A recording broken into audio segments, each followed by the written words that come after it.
जय Hind alpha squad, आपका स्वागत है हमारे YouTube channel apex study hub में। तो इस वीडियो से हम शुरुआत करने जा रहे हैं एनडीए 1 2022 के साइंस के फाउंडेशन बैच की। मैथ का फाउंडेशन बैच शुरू हो चुका है, तो वो वीडियोस भी आप जाकर देख सकते हैं। इस बैच में हम शुरू करने जा रहे हैं इस वीडियो से फिजिक्स के कोर्स की, जो है पहला चैप्टर जिसका मेजरमेंट एंड मैकेनिक्स। तो इस चैप्टर में हम सारे ही बेसिक कॉन्सेप्ट को पहले पढ़ेंगे और इन बेसिक कॉन्सेप्ट को पढ़ने के बाद वहाँ पर हमारे जब कॉन्सेप्ट क्लियर हो जाएंगे तो हम किसी भी तरह का यहाँ पर मल्टीपल चॉइस यानी एमसीक्यू टाइप क्वेश्चन एनडीए में कर लेंगे। ये चैप्टर पढ़ना बेसिक है, ज़रूरी भी है, क्योंकि देखिए यहाँ पर जो कॉन्सेप्ट होते हैं वो आगे भी चैप्टर में यूज़ होते हैं। तो इस चैप्टर को ऐसे हल्के में ना लें कि अरे यार छोटा सा ही तो चैप्टर है, एक आध पूछा जाता है। ये चैप्टर ऐसा है जिससे कई सारे क्वेश्चन पूछे जाते हैं, क्योंकि ये बहुत बड़ा चैप्टर भी है जहाँ आपकी काफ़ी सारी चीज़ें इंक्लूड होंगी। तो चलिए फिर इस चैप्टर को शुरू करते हैं। सबसे पहले हम बात करते हैं फिजिकल क्वांटिटीज़ की। तो फिजिकल क्वांटिटीज़ क्या होती हैं हमारी? तो देखिए, जितनी भी ऐसी क्वांटिटीज़ जिसको आप डायरेक्टली और इनडायरेक्टली मेज़र कर सकते हैं, वो आपकी क्वांटिटीज़ फिजिकल क्वांटिटीज़ कहलाती हैं। ठीक, तो ऐसी क्वांटिटीज़ ऐसी जिनको आप डायरेक्टली और इनडायरेक्टली मेज़र कर सकते हैं, फिजिकल क्वांटिटीज़ कहलाती हैं। ठीक है, होती हैं। तो इन फिजिकल क्वांटिटीज़ को भी दो पार्ट में बांटा गया है। ठीक, अब पहला पार्ट जो इसका वो है फंडामेंटल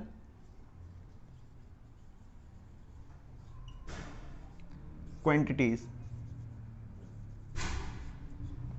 ठीक, तो पहला हमारे पास कौन है? Fundamental quantities. और सेकंड जो फिजिकल क्वांटिटीज मिलेंगी हमें वो होंगी डिराइव्ड क्वांटिटीज।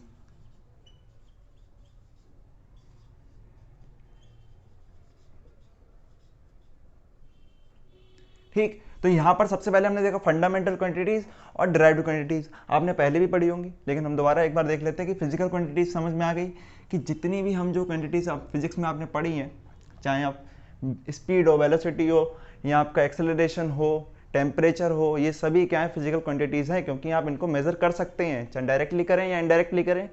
तो आगे चलते हैं। फिर ये दो तरह की हो गई, एक हो गई फंडामेंटल और दूसरी हमारे पास हो गई डिराइव्ड क्वांटिटीज़।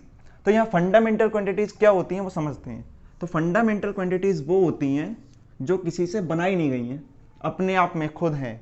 क्योंकि जैसे आपने फंडामेंटल प्रॉपर्टीज़ भी पढ़ी होंगी, जैसे कि मास एक फंडामेंटल प्रॉपर्टी है, चार्ज एक फंडामेंटल प्रॉपर्टी है, वॉल्यूम एक फंडामेंटल प्रॉपर्टी है। ये प्रॉपर्टीज ऐसी हैं जो किसी और से मिलकर नहीं बननी है, जो भी चीज़ आगे बननी है वो इनसे मिलकर बननी है। ये जरूरी है आगे आने वाली चीज़ों के लिए, जो भी चीज़ बन रही है हमारे पास। ठीक, तो आगे जितनी भी जो क्वांटिटीज़ हम यूज़ करेंगे वो इनसे बनी भी होंगी, लेकिन ये जो क्वांटिटीज़ हैं वो किसी दूसरी क्वांटिटीज से नहीं बनी होंगी। एक तरीके से कह सकते हो कि ये किसी पर डिपेंडेंट नहीं है, बिल्कुल अलग बनी है, अपने आप में है, अलग से बिल्कुल। ठीक, तो यहाँ पर ये जो हमारे पास फंडामेंटल क्वांटिटीज़ हैं, ये केवल और केवल इनके जो नंबर है वो कितना है? 7। अभी आगे बात करेंगे इनके नाम की भी, कौन कौन सी हैं ये। फिर आती हैं ड्राइव्ड क्वांटिटीज़। ड्राइव्ड क्वांटिटीज़ यहाँ आप समझ सकते हैं, ड्राइव्ड क्वांटिटीज़ वो होती हैं जो फंडामेंटल क्वांटिटीज़ से बनाई जाती हैं, यानी मिलकर बनी है वो फंडामेंटल क्वांटिटीज से। ये अपने आप में कोई क्वांटिटी नहीं है, ये क्वांटिटी एक या दो, मतलब दो या दो से ज़्यादा फंडामेंटल क्वांटिटीज से मिलकर बनी होगी। इसका मतलब डिराइव्ड क्वांटिटीज फंडामेंटल क्वांटिटीज से ही मिलकर बनी होती हैं। ठीक, तो यहाँ पर इनके नंबर आप कुछ भी हो सकते हैं, बहुत सारी बची हुई 7 को छोड़ के इन 7 को छोड़ देंगे तो भाई जितनी भी मिलेंगी वो सब आपकी डिराइव्ड क्वांटिटीज होंगी। इसके बाद हम चलते हैं कि फिर आते हैं यूनिट्स की। ठीक, यूनिट वो होता है जिससे आप मेज़र करते हैं किसी भी क्वांटिटी को। ठीक है, तो किसी भी क्वांटिटी को जब मेज़र करते हैं तो उसका एक स्पेसिफिक यूनिट होता है। वो स्पेसिफिक यूनिट उस ही क्वांटिटी की किसी एक स्पेसिफिक अमाउंट को हम वो आइडल मान लेते हैं और उसको मान कर ही हम उसका यूनिट बनाते हैं। जैसे कि अगर हम लेंथ का यूनिट कहें तो लेंथ की यूनिट है मीटर। ठीक, अब 1 मीटर लेंथ का ही अमाउंट है, उस अमाउंट को हमने स्पेसिफिकली एक आइडियल अमाउंट मान लिया। अब जितना भी हम लेंथ नापेंगे उस आइडियल अमाउंट से ही हम उसका तुलना करते हुए, उसे कंपेयर करते हुए नापेंगे उसको। ठीक है, जैसे कि अगर मान लीजिए 1 मीटर इतना हो गया, तो आगे जितनी भी क्वांटिटीज़ होंगे, मतलब उस क्वांटिटी को हम जब भी नापेंगे, चाहे वो 1 मीटर से ज़्यादा या कम है, तो उसको हम वो इस 1 मीटर जो हमने स्पेसिफिक अमाउंट मान लिया है उससे तुलना ही करेंगे कि वो उससे कितने गुना ज़्यादा है। जैसे कोई चीज़ अगर 10 मीटर है तो इसका मतलब ये है कि वो उसके 1 मीटर जो उसकी यूनिट है उससे 10 गुना बड़ी है। सेम अगर वो छोटी है तब भी यही बात होगी कि उससे इतने गुना छोटी है, इतने टाइम छोटी वो है। ठीक, तो ये बात आप समझ गए होंगे।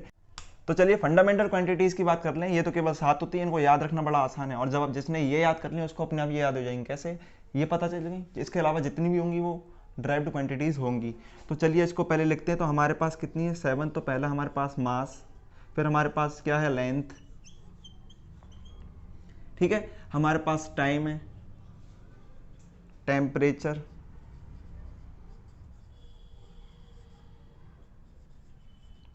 इसके बाद करें हम बात तो इलेक्ट्रिक करंट है,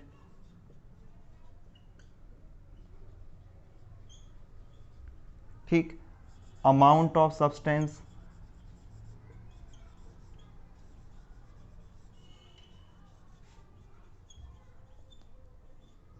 और हमारे पास देखिए कितनी हो गई 1 2 3 4 5 6, और लास्ट हमारे पास बची है ल्यूमिनस इंटेंसिटी।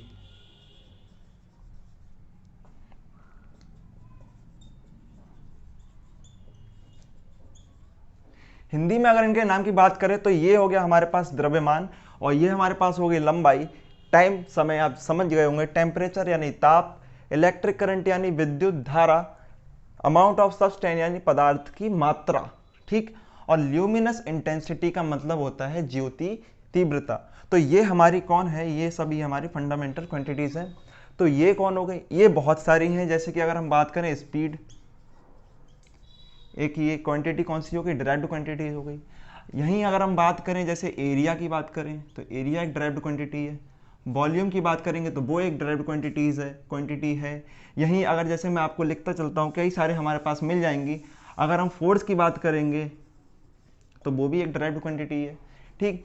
ऐसे आपके पास जितनी दिमाग में आती रहेंगी ना, इन 7 के अलावा वो सभी ड्राइव्ड क्वांटिटीज होंगी। एक्सेलरेशन होगा हमारे पास एंगुलर वेलोसिटी होगी, एंगुलर एक्सेलरेशन होगा, आपके पास और भी चीज़ें हम जैसे कि देखेंगे, जैसे कि इंटेंसिटी हो गई किसी की भी, जैसे ये ल्यूमिनस इंटेंसिटी को छोड़कर बाकी दूसरी इंटेंसिटी अगर हम देखेंगे, जैसे कि इलेक्ट्रिक करंट इंटेंसिटी देखेंगे, तो इस तरीके से हम मैग्नेटिक इंटेंसिटी देखेंगे, तो वहाँ पर जितनी भी क्वांटिटीज़ होंगी वो सभी ड्राइव्ड क्वांटिटीज़ होंगी। तो बड़ा सिंपली आप समझ सकते हो कि ऐसी क्वांटिटीज़ जो किसी से मिलकर नहीं बनी है फंडामेंटल, और जो फंडामेंटल से मिलकर बनी है वो ड्राइव्ड क्वांटिटीज़। चलिए अब बात करते हैं कि यूनिट की, ठीक। तो यूनिट भी फंडामेंटल क्वांटिटीज़ को मेजर करने वाले यूनिट होते हैं हमारे पास फंडामेंटल यूनिट्स, और ड्राइव्ड क्वांटिटीज़ को मेजर करने वाले यूनिट्स होते हैं हमारे पास ड्राइव्ड यूनिट्स। और फंडामेंटल क्वांटिटीज़ को अगर यूनिट मेजर कर रहे हैं तो चूंकि 7 ही फंडामेंटल क्वांटिटीज़ हैं तो यूनिट भी फंडामेंटल हमारे पास 7 ही होंगे, ठीक। और अगला ड्राइव्ड क्वांटिटीज़ के उतने ही यूनिट होंगे जितने कि हमारे पास ड्राइव्ड क्वांटिटीज़ हैं।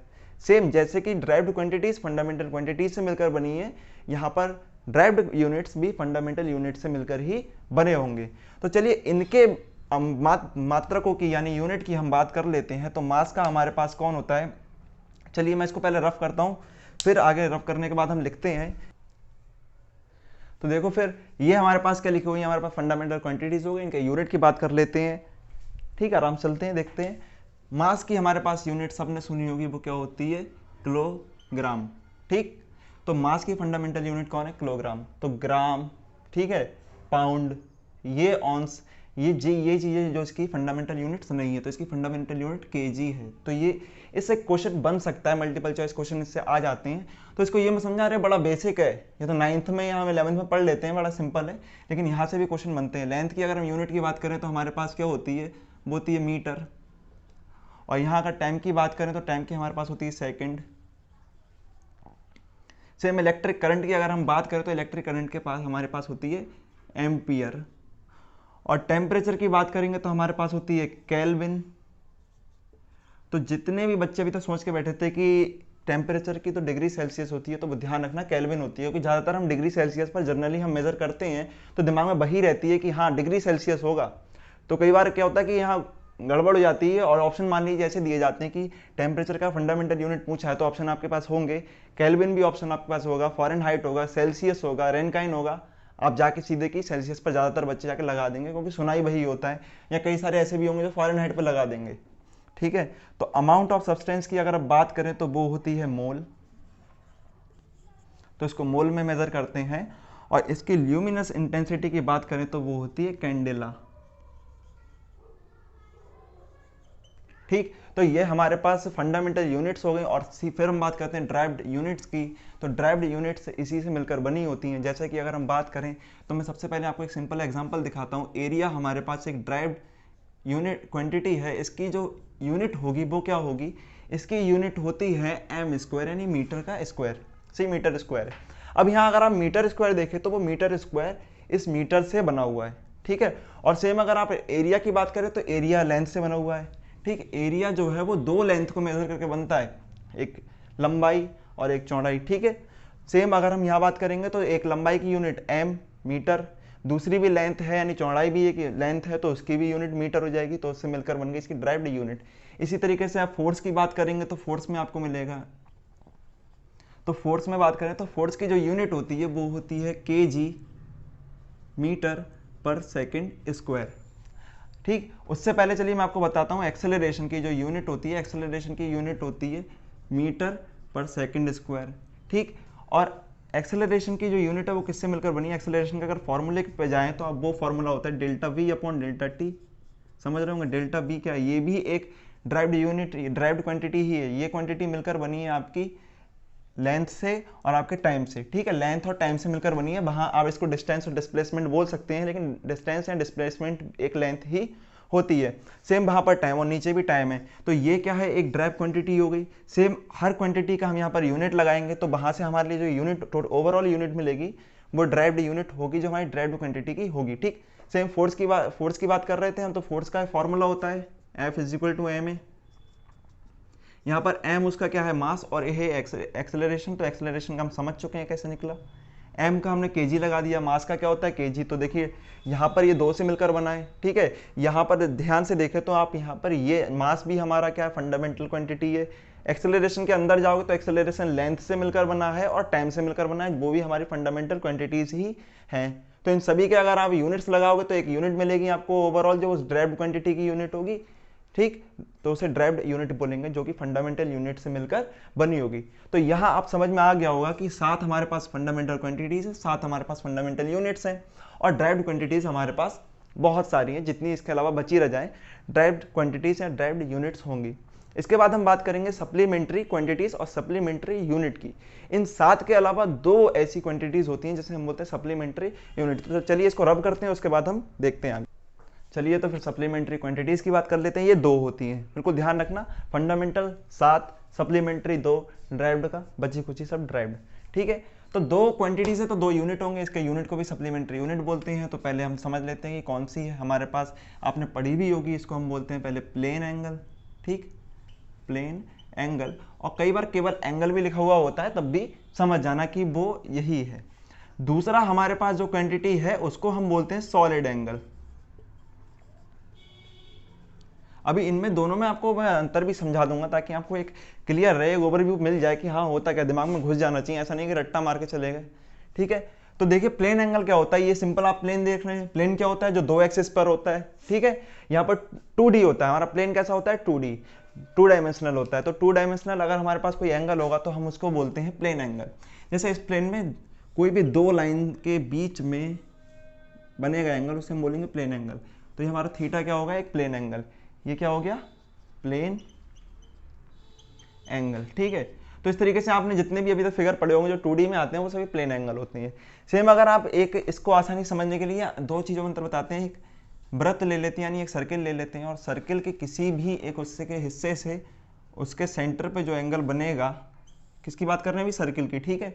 तो ये अंतर समझना, ये सर्किल की बात हो रही है। तो सर्किल में एक जो एंगल बनेगा उसको हम बोलेंगे प्लेन एंगल, क्योंकि सर्किल एक प्लेन पर बनता है और उससे जो एंगल बना है वो होगा प्लेन एंगल, ठीक है। तो यहाँ पर ये समझ में आ गया, प्लेन एंगल हो गया। और प्लेन एंगल जो होता है उसको मेजर करते हैं, उसका जो मात्रक होता है वो होता है रेडियन, ठीक है। क्या हो गया, रेडियन, ठीक। तो आगे हम बात करते हैं, देखिए इसको प्लेन एंगल हमारे पास हो गया। इसके बाद हम चलते हैं हमारे सॉलिड एंगल पर। तो सॉलिड एंगल पर चलते हैं और सॉलिड एंगल को लिखते हैं। तो सॉलिड एंगल कैसे होगा, देखिए ये बना सर्किल के अंदर या किसी प्लेन में बनना है। अब आप कहीं एक बॉल को मेजर करिए या एक स्फीयर को मेजर करिए, देख लीजिए, ठीक है। अब स्फीयर अगर होगा तो स्फीयर के हम किसी हिस्सा ले लें, ठीक है। तो वहां पर हम जो लेंगे तो भाई बड़ा सा हिस्सा होगा, उसका कटा हुआ हिस्सा।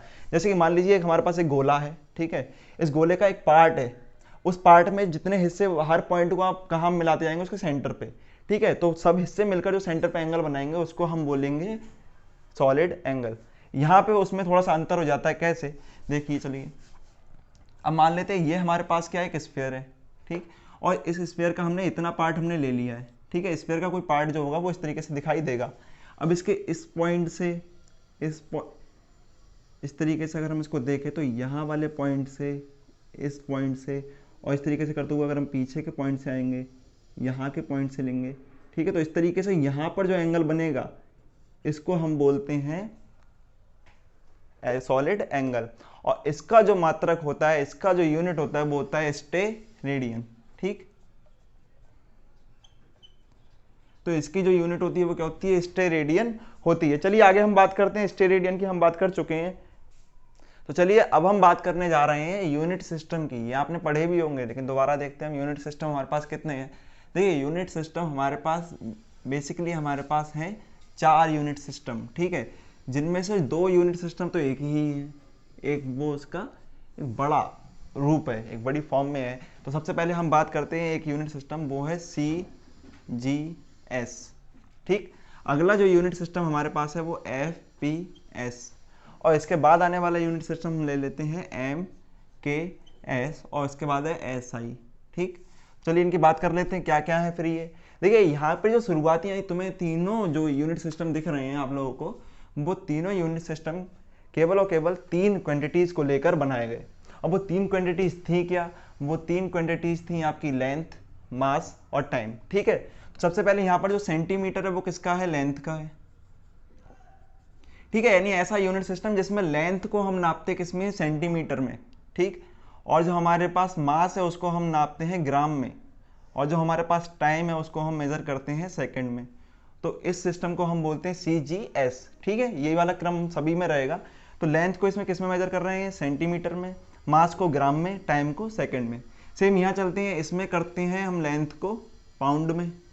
ठीक, ये जो हमारे पास लेंथ को फुट में, लेंथ को फुट में करते हैं, और मास को करते हैं पाउंड में। मास को किस में करेंगे, पाउंड में मेजर करेंगे, और टाइम जो हमारे पास है उसको हम किस में करेंगे, सेकंड में मेजर।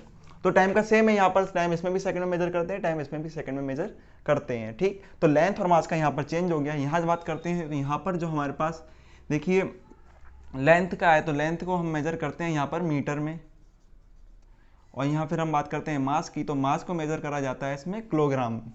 इसके अलावा बात करें अगर टाइम की, तो टाइम को इसमें मेजर किया जाता है सेकंड में। ठीक, तो सेकंड में इसमें भी सही रहा। तो देखिए शुरुआत में ये दोनों सिस्टम चला करते थे, फिर एक एक करके ये कैंसिल हुए, और लास्ट में हमारा ये वाला सिस्टम चलता है जो अभी भी यूज़ करते हैं। पर इस सिस्टम के अंदर तो केवल 3 के ही यूनिट हैं, 3 ही क्वांटिटीज़ की यूनिट है, लेकिन क्वांटिटीज़ तो और भी सारी हैं। ठीक है, यानी हमारे पास टोटल 7 फंडामेंटल यूनिट्स हैं, 7 फंडामेंटल क्वांटिटीज़ हैं। तो उनके मात्रक होने चाहिए, उनके यूनिट्स होने चाहिए। अगर उनके एक बार यूनिट बन जाते हैं तो बाकी ड्राइव्ड क्वांटिटीज़ के यूनिट तो हम फंडामेंटल से बना ही लेंगे। तो उसके बाद जो एक सिस्टम बना हमारा, जिसको हम बोलते हैं इंटरनेशनल सिस्टम ऑफ यूनिट्स, या जिसको शॉर्ट फॉर्म में SI भी बोला जाता है, या SI यूनिट्स भी किसी की आप लिखेंगे, जगह जगह पर पूछा जाएगा मल्टीपल चॉइस में कि इस क्वांटिटी की SI यूनिट क्या है, इस क्वांटिटी की SI यूनिट क्या है। ठीक है, इस तरीके से आपसे क्वेश्चन पूछे जाएंगे, तो वहाँ पर आपको बताने होंगे। ठीक, तो ये जो SI यूनिट है वो इस MKS का ही एक बड़ा वाला रूप है। कैसे, MKS में केवल 3 हमारे पास फंडामेंटल क्वांटिटीज़ हैं, इसमें बची हुई सब फंडामेंटल क्वांटिटीज़ यूज़ हो गई। ठीक है, सारी फंडामेंटल क्वांटिटीज़ के मात्रक आ गए, यानी सारी फंडामेंटल यूनिट आ गई। अब एक बार जब सब फंडामेंटल यूनिट आ गई तो ड्राइव्ड क्वांटिटीज़ की भी ड्राइव्ड यूनिट भी इसी के अंदर आ गई। तो मतलब SI के अंदर बची हुई सबको इंक्लूड कर लिया गया, और ये बन गया हमारा इंटरनेशनल सिस्टम ऑफ यूनिट। और ये फंडामेंटल यूनिट्स हैं, वो आपने पीछे पढ़ ली कि कौन कौन सी फंडामेंटल यूनिट हैं। फिर ड्राइव्ड यूनिट भी होगी, वो उन्हीं फंडामेंटल यूनिट से मिलकर बनी होगी। तो यहाँ हमारे पास 4 यहाँ पर हमें यूनिट सिस्टम है, तो इसको याद रखेंगे। CGS यानी centimetre, gram, second, FPS foot, pound, second. ठीक है, MKS metre, kilogram, second, SI international system of unit, जिसमें सारी यूनिट्स इंक्लूड कर ली गई हैं, जो MKS का ही एक बड़ी वाली फॉर्म है। चलिए आगे चलते हैं। अब इसके चलिए यहाँ पर अब देखते हैं, हमारे पास कुछ अलग यूनिट्स हैं जिनको बड़ा पूछा जाता है, मल्टीपल चॉइस में आती हैं। यहाँ पर देखिए सबसे पहले हमारे पास है जो ये यूनिट लिखी हुई है, मैं आपको बता दूँ, ये सारी यूनिट है हमारे पास लेंथ की। ठीक, ये यूनिट है हमारे पास लेंथ की। ठीक, तो लेंथ में सबसे पहले हमारे पास है 1 एस्ट्रोनॉमिकल यूनिट, यानी एक खगोलीय मात्रक जैसे बोलते हैं हिंदी में। एस्ट्रोनॉमिकल यूनिट बराबर होता है 1.496 × 10⁻11 मीटर। ठीक है, इसको याद कर लेना। यहाँ कभी कभी तो आपको ऐसे भी मिल जाएगा कि ये जो हिस्सा है इसका किसी के साथ रिलेशन भी पूछ सकता है, तो आपको ये एक पता है तो आप दूसरे के साथ रिलेशन निकाल सकते हैं। तो एस्ट्रोनॉमिकल यूनिट 1.496 × 10⁻11 मीटर। फिर आता है 1 लाइट ईयर। अब ये लाइट ईयर ऐसा है ना, आप अगर पीछे के प्रीवियस पेपर देखेंगे तो आपको कम से कम 3-4 पेपर में तो लाइट ईयर पे कोई ना कोई घुमा वगैरह क्वेश्चन मिल ही जाएगा। जैसे कि सबसे पहले आपको ये पूछा गया है एक बार कि ये किसका मेजर करता है, कि लाइट को मेजर करता है, तो ये बात ध्यान, लाइट को मेजर करता है, कई बार ये पूछ लिया गया, लेकिन लाइट को मेजर नहीं कर रहा है, वहाँ कथन दे रखे हैं आपको कई सारे स्टेटमेंट, आपको बताना है किसको मेजर करता है। लाइट ईयर दिमाग में आता है तो समझते हैं कि हाँ भाई लाइट को मेजर कर रहे हैं, उसकी इंटेंसिटी को मेजर कर रहा है, वेलोसिटी को मेजर कर रहा है, लेकिन ये मेजर कर रहा है लेंथ को। ठीक है, ये लेंथ वो है जो एक लाइट रे एक साल के अंदर चलती है, एक लाइट रे एक साल में जितनी लेंथ कवर कर लेती है उसको हम बोलते हैं लाइट ईयर। तो ये होती है 9.46 इंटू 10⁻15। कई बार आपको ये केवल 10⁻16 मिल जाता है, 15 की जगह क्या मिल जाएगा 16, क्योंकि यहाँ पर इसको लगभग 10 भी लिख देते हैं। ठीक है, 9.46 को लगभग 10 भी लिख देते हैं, जिससे ये 10⁻16 भी हो जाता है केवल। फिर चलते हैं 1 पारसेक। ये होता है 3.08 गुणा 10⁻16 यानी 3.08 इंटू 10⁻16 मीटर के बराबर। फिर एक पारसेक और एक हमारे पास पारसेक और एयू में रिलेशन, जैसे मैंने बताया ना रिलेशन, आप हालांकि इसके किसी के साथ निकाल सकते हैं, पारसेक का हम लाइट ईयर के साथ भी निकाल सकते हैं, पारसेक का इसके साथ निकाल सकते हैं, या लाइट ईयर का आप एस्ट्रोनॉमिकल यूनिट के साथ भी निकाल सकते हैं। तो एक पारसेक बराबर होता है आपका 2.07 गुणा 10⁻4 एस्ट्रोनॉमिकल यूनिट। ठीक है, फिर हम बात करते हैं यहाँ पर जो हमारे पास मात्रक आगे दिख रहे हैं आपको, यूनिट दिख रहे हैं, ये बड़े बड़े यूनिट हैं सब, ये बात ध्यान रखिए, जितने भी यूनिट दिख रहे हैं आपको बड़े दिख रहे हैं। तो ये जो यूनिट है, तो यहाँ पर हमारे पास है बन स्लज, यहाँ बन स्लग भी पढ़ लेते हैं इसको, तो ये 14.57 kg। तो आपको दिख रहे होंगे कि ये मास का मेजर कर रहा है मास को, लेकिन कैसी बड़ी यूनिट है। फिर एक जो यूनिट आती है जो मास की सबसे बड़ी यूनिट है, कभी आपको मल्टीपल चॉइस आ जाएगी मास की सबसे बड़ी यूनिट कौन सी है, तो कई सारे आपको दे रखा होगा, स्लज दे रखा होगा, ये दे रखा होगा, क्विंटल दे रखा होगा, टन दे रखा होगा, लेकिन मास की सबसे बड़ी यूनिट होती है चंद्रशेखर लिमिट। ठीक है, चंद्रशेखर लिमिट या चंद्रशेखरन लिमिट भी इसको बोलते हैं, और शॉर्ट में इसको 1 CSL बोलते हैं। ठीक है, अब ये किसके बराबर होती है, 1.4 इंटू मास ऑफ सन, यानी जितना सन का मास है उसका 1.4 टाइम। ठीक है, तो चंद्रशेखरन सीमा जिसको हिंदी में बोलते हैं, CSL चंद्रशेखर लिमिट, ये होती है 1.4 टाइम्स ऑफ मास ऑफ सन। तो आप समझ सकते हैं कितनी बड़ी होगी, क्योंकि सन कितना बड़ा है और उसके भी मास का 1.4 टाइम्स, तो ये बहुत बड़ी यूनिट है मास की। आगे हम चलते हैं, हमारे पास जो यूनिट ये दिख रही हैं ये है प्रेशर की।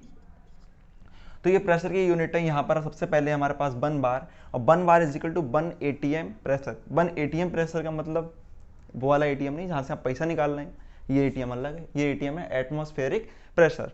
तो 1 bar is equal to 1 atmospheric pressure, और 1 एटमॉस्फेरिक प्रेशर बराबर होता है हमारा 1.013 into 10⁵ newton per metre square. ये प्रेशर की यूनिट हो गई। ठीक है, newton per metre square. Same newton per metre square को हम पास्कल भी बोल देते हैं। ठीक है, क्या बोल देते हैं, पास्कल, ये पास्कल लिखा हुआ है। तो यहाँ पर इसको 1 ATM या 1 बार को हम बोल सकते हैं 1.013 इंटू 10⁵ पास्कल, जो एक साइंटिस्ट का नाम है, उनके नाम पर ये रखा गया। ठीक है, मात्रक का नाम यानी यूनिट का नाम। फिर चलते हैं कि हाँ फिर ये एक ATM को और भी क्या रिप्रेजेंट कर सकते हैं, तो हाँ एक ATM यानी एक एटमॉस्फेरिक प्रेशर बराबर होता है 760 टॉर। ठीक है, किसके बराबर, 760 टॉर के बराबर होता है। फिर ये टॉर किसके बराबर होता है, तो ये एक टॉर बराबर होता है 1 mmHg। अब ये mmHg क्या है, mm यहाँ पर है हाइट, ठीक है, और Hg पारा जानते हैं। तो अगर एक नली में, ठीक है, एक ट्यूब में पारा की ऊंचाई 1 मिलीमीटर होने पर वो पारा नीचे के सरफेस पर जितना दाब लगाएगा, ठीक है, उसको बोलेंगे हम mmHg। ठीक है, तो 1 torr is equal to 1 mmHg। तो चलिए आगे हम देखते हैं।